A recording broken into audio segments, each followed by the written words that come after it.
नमस्कार मित्रांनो, study spark with प्रियावर तुमचे स्वागत आहे.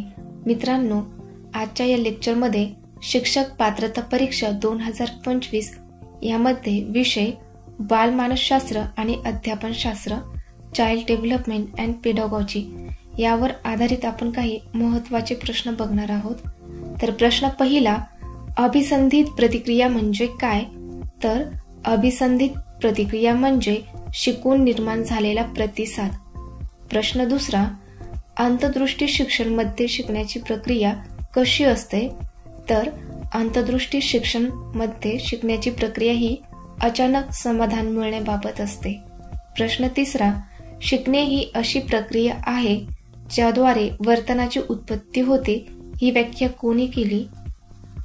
तर शिकणे ही अशी प्रक्रिया आहे ज्याद्वारे वर्तनाची उत्पत्ती होते अशी व्याख्या हिलगार्ड यांनी केली. प्रश्न चौथा, बहुविध बुद्धिमत्ता सिद्धांतानुसार शिक्षकाचे मुख्य कार्य काय असते किंवा काम काय असते? तर बहुविध बुद्धिमत्ता सिद्धांतानुसार शिक्षकाचे मुख्य काम प्रत्येक विद्यार्थ्याच्या वेगवेगळ्या क्षमतेनुसार शिकवण देणे हे असते. प्रश्न पाचवा, बुद्धिमत्ता मॉडेलची रचना कोणाशी संबंधित आहे? तर बुद्धिमत्ता मॉडेलची रचना ही गिलफोर्ड यांच्याशी संबंधित आहे. यानंतर पार्ट 17 घटक आहे अध्यापन पद्धती आणि अध्यापन प्रतिमाने. तर प्रश्न पहिला, अध्यापन पद्धती कशातून विकसित होते? तर उत्तर आहे अध्यापन पद्धती अनुभवातून विकसित होते. प्रश्न दुसरा, अध्यापन प्रतिमाने कशातून विकसित होतात? तर उत्तर आहे अध्यापन प्रतिमाने संशोधनातून विकसित होतात. प्रश्न तिसरा, अध्यापनाचा आराखडा कसा असतो? तर उत्तर आहे अध्यापनाचा आराखडा सुनिश्चित असतो. प्रश्न चौथा, अध्यापन प्रतिमानात शैक्षणिक उद्दिष्टानुसार काय करता येतो? तर अध्यापन प्रतिमानात शैक्षणिक उद्दिष्टानुसार बदल करता येतो. प्रश्न पाचवा, अध्यापन पद्धतीमध्ये फारसा काय नसतो? तर अध्यापन पद्धतीमध्ये फारसा लवचिकपणा नसतो. प्रश्न सहावा, अध्यापन प्रतिमानात लवचिकपणा कसा असतो? तर उत्तर आहे अध्यापन प्रतिमानात लवचिकपणा अधिक असतो. तर मित्रांनो, या ठिकाणी अध्यापन पद्धती ही विशिष्ट विषयाच्या अध्यापनासाठी शिक्षकाने वापरलेली एक पद्धतशीर आणि सुव्यवस्थित प्रक्रिया आहे. तर अध्यापन प्रतिमान म्हणजे काय? तर अध्यापनाचे एक व्यापक आराखडा किंवा मॉडेल म्हणू शकतो. आणि अध्यापन पद्धती अध्यापन प्रतिमानाचा वापर करून शिक्षकाने वर्गात शिकवण्यासाठी वापरलेली एक कृती आहे. म्हणजेच थोडक्यात सांगायचं झालं तर अध्यापन पद्धतीमध्ये शिक्षकाने वर्गात शिकवण्यासाठी वापरलेली एक विशिष्ट, सुव्यवस्थित आणि पद्धतशीर प्रक्रिया आहे. तर अध्यापन प्रतिमान म्हणजे काय? अध्यापनाचा एक व्यापक आराखडा किंवा मॉडेल ज्यामध्ये विशिष्ट उद्दिष्टे साध्य करण्यासाठी मार्गदर्शन करत असते. थोडक्यात सांगायचं जर झालं तर अध्यापन पद्धती ही एक प्रत्यक्ष कृती आहे, जसे की व्याख्यान देणे, चर्चा करणे आणि गटकार्य करणे. त्याच प्रकारे अध्यापन प्रतिमान हे एक सैद्धांतिक आणि वैचारिक चौकट आहे ज्याचा वापर पद्धती निवडण्यासाठी मार्गदर्शन म्हणून केला जातो. यानंतर पार्ट 18 बालमानसशास्त्राचे उपयोजनात्मक महत्त्वाचे प्रश्न. तर प्रश्न पहिला, शाळेतील नेतृत्व भूमिका, स्कूल लीडरशिप रोल्स, उदाहरणार्थ वर्गप्रतिनिधी, विविध क्लबचे प्रमुख विद्यार्थ्यांच्या सामाजिक समायोजनावर कसा परिणाम करतात? तर उत्तर आहे त्या विद्यार्थ्यांना जबाबदारी, निर्णय क्षमता, संवाद आणि गटकार्य कौशल्य विकसित करण्यास संधी देतात, ज्यामुळे त्यांचे सामायोजिक समायोजन सुधारते.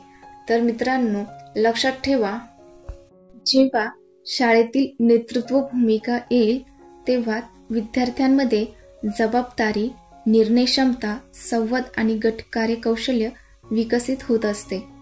तर प्रश्न दुसरा, सामाजिक कौशल्य प्रशिक्षण, सोशल स्किल्स ट्रेनिंग विद्यार्थ्यांना सामाजिक समायोजनात कशी मदत करते? तर उत्तर आहे विद्यार्थ्यांना संवाद, श्रवण, सहकार्य आणि संघर्ष निराकरण यांसारखी आवश्यक सामाजिक कौशल्य शिकवते. तर मित्रांनो, लक्षात ठेवा, विद्यार्थ्यांमध्ये संवाद, श्रवण, सहकार्य, संघर्ष निराकरण यांसारखी सामाजिक कौशल्य शिकवण्यासाठी सामाजिक कौशल्य प्रशिक्षण मदत करत असते.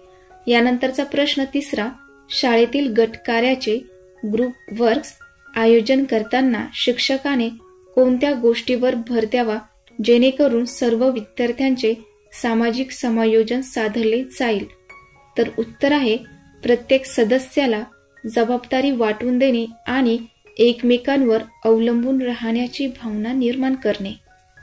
तर मित्रांनो, लक्षात घ्या, जेव्हा गटकार्य ग्रुप वर्क करतात तेव्हा विद्यार्थ्यांना जबाबदारी वाटून दिल्यानंतर त्यांना जबाबदारीचे भान असते, तसेच एकमेकांना मदत करावी ही देखील भावना निर्माण होते. तर प्रश्न चौथा, भावनात्मक नियमन इमोशनल रेग्युलेशन कौशल्यामध्ये सुधारणा करण्यासाठी शिक्षकाने विद्यार्थ्यांना कोणत्या गोष्टी करण्यास प्रोत्साहित करावे? तर उत्तर आहे भावना ओळखणे, त्यांचे विश्लेषण करणे आणि त्यांना योग्य व सामाजिकदृष्ट्या स्वीकार्य मार्गाने व्यक्त करणे. तर मित्रांनो, लक्षात ठेवा, विद्यार्थी भावना लपवतात, तर मग शिक्षकाचे हेच कार्य असते की त्या भावना ओळखणे, त्याचे विश्लेषण करणे आणि योग्य व सामाजिकदृष्ट्या स्वीकार्य मार्गाने ते त्यांना व्यक्त करायला लावणे.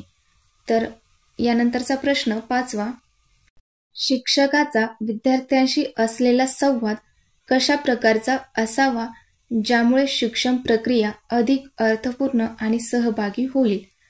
तर मित्रांनो, या ठिकाणी उत्तर आहे संवादात्मक, सहानुभूतीपूर्ण आणि विद्यार्थ्यांचे मत विचारात घेणारा. तर मित्रांनो, लक्षात ठेवा, विद्यार्थ्यांमध्ये संवादात्मक म्हणजेच इंटरॅक्टिव्ह संवादामुळे विद्यार्थी प्रश्न विचारतात, तसेच त्यांच्या शंका दूर होतात आणि ते शिकण्याच्या प्रक्रियेत सक्रियपणे सामील होतात. त्यामुळे विद्यार्थ्यांचे मत विचारात घ्यावे, म्हणजेच शिक्षक आणि विद्यार्थी यामध्ये इंटरॅक्शन पाहिजे, संवाद पाहिजे, जेणेकरून शिक्षण प्रक्रिया अधिक अर्थपूर्ण आणि सहभागी होईल. तर मित्रांनो, अशीच व्हिडिओ बघण्यासाठी चॅनलला नक्की सबस्क्राईब करा आणि लाईक, शेअर, कॉमेंट्स करायला विसरू नका. व्हिडिओ बघितल्याबद्दल धन्यवाद.